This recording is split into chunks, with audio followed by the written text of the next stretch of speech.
تاریخ میں نا کچھ لمحات ایسے آتے ہیں جو طاقت کے معنی ہی بدل دیتے ہیں۔ آج ہم ایک ایسی ہی فتح کی بات کر رہے ہیں، ایک ایسی کہانی جہاں انتقام لینے کی ہر وجہ موجود تھی، لیکن رحمت میں سب پر غلبہ پا لیا۔ ذرا سوچئے کہ ساری کی ساری طاقت آپ کے ہاتھ میں ہو، ہر فیصلہ آپ کا ہو، لیکن اصل امتحان تو تب شروع ہوتا ہے جب وہی دشمن جنہوں نے آپ پر ظلم کیا تھا، آپ کو آپ کے گھر سے نکالا تھا، آج آپ کے سامنے بے بس کھڑے ہوں۔ ایسے میں انسان کیا چنتا ہے، انتقام کا شعلہ یا پھر معافی کی ٹھنڈک؟ یہی وہ سوال تھا جس نے فتح مکہ کی تاریخ رقم کی۔ لیکن اس فیصلے کی عظمت کو سمجھنے کے لیے نا ہمیں تھوڑا ماضی میں جانا ہوگا، ان زخموں کو دیکھنا ہوگا جہاں انتقام کی ہر وجہ موجود تھی۔ مکہ میں مسلمانوں نے کیا کچھ نہیں جھیلا تھا، انہیں ستایا گیا، ان کے اپنے گھروں سے انہیں زبردستی نکال دیا گیا اور سالوں تک ان پر ظلم و ستم ہوتا رہا۔ مگر پھر وقت بدلا، طاقت کا ترازو پوری طرح پلٹ گیا۔ جو کبھی کمزور اور مظلوم تھے، آج وہ ایک ایسی قوت بن چکے تھے جسے ہرانا ممکن نہیں تھا۔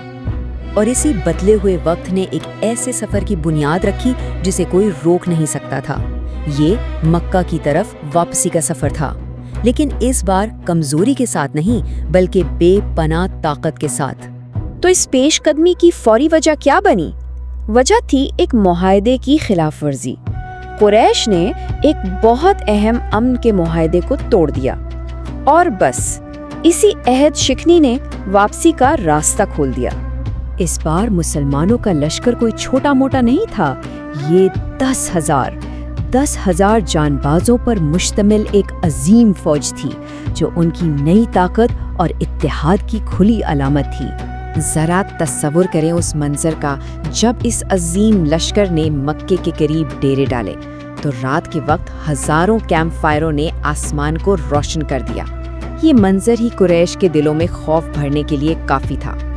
دیکھیے، سب یہی سوچ رہے تھے کہ اب ایک خونی جنگ ہوگی، بدلہ لیا جائے گا، لیکن نبی اکرم صلی اللہ علیہ وسلم کا منصوبہ بالکل مختلف تھا۔ ان کا مقصد طاقت سے فتح حاصل کرنا نہیں تھا بلکہ رحمت سے دلوں کو جیتنا تھا، خون بہائے بغیر پرامن باخلہ اور سب کے لیے عام معافی۔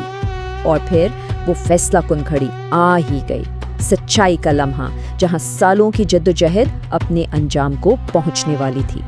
نبی اکرم صلی اللہ علیہ وسلم خانہ کعبہ میں داخل ہوئے، وہاں موجود تمام بتوں کو گراتے ہوئے فرمایا، حق آ گیا اور باطل مٹ گیا۔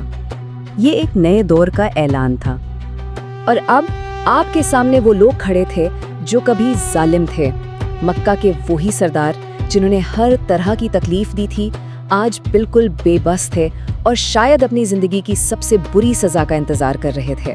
اس گہری خاموشی اور خوف کے عالم میں آپ صلی اللہ علیہ وسلم نے ان سے سوال کیا، تم لوگ کیا سوچتے ہو کہ میں تمہارے ساتھ کیا سلوک کروں گا؟ ان کے پاس اب کوئی طاقت نہیں تھی، صرف ایک امید تھی۔ انہوں نے بہت عاجزی سے جواب دیا، آپ ایک شریف بھائی ہیں اور ایک شریف بھائی کے بیٹے ہیں۔ گویا وہ کہہ رہے تھے کہ اب سب کچھ آپ کے رحم و کرم پر ہے۔ اور پھر تاریخ نے وہ الفاظ سنے جس کی کسی کو بالکل بھی توقع نہیں تھی۔ آپ صلی اللہ علیہ وسلم نے فرمایا، جاؤ تم سب آزاد ہو، کوئی بدلہ نہیں، کوئی سزا نہیں، صرف اور صرف معافی اور رحمت۔ یہ صرف ایک شہر کی فتح نہیں تھی، یہ دلوں کی فتح تھی، یہ رحمت کی فتح تھی، ایک ایسی جیت جس نے واقعی تاریخ کا رخ موڑ دیا۔ تو اس پورے واقعے سے ہمیں کیا سبق ملتا ہے؟ کچھ بہت گہری باتیں۔ پہلی کہ اصل طاقت انتقام میں نہیں، معاف کرنے میں ہے۔ دوسری کہ رحمت سب سے بڑی فتح ہے۔ اور تیسری کہ مکمل اختیار کے باوجود مکمل عاجزی ممکن ہے۔ یہ نقطہ سب سے اہم ہے۔ جہاں انتقام لینا سب سے آسان اور متوقع تھا، وہاں اس کے بجائے معافی کا انتخاب کیا گیا۔ یہی اس فتح کی عظمت ہے۔ 1400 سال پرانا یہ سبق آج بھی ہمارے لیے ہے۔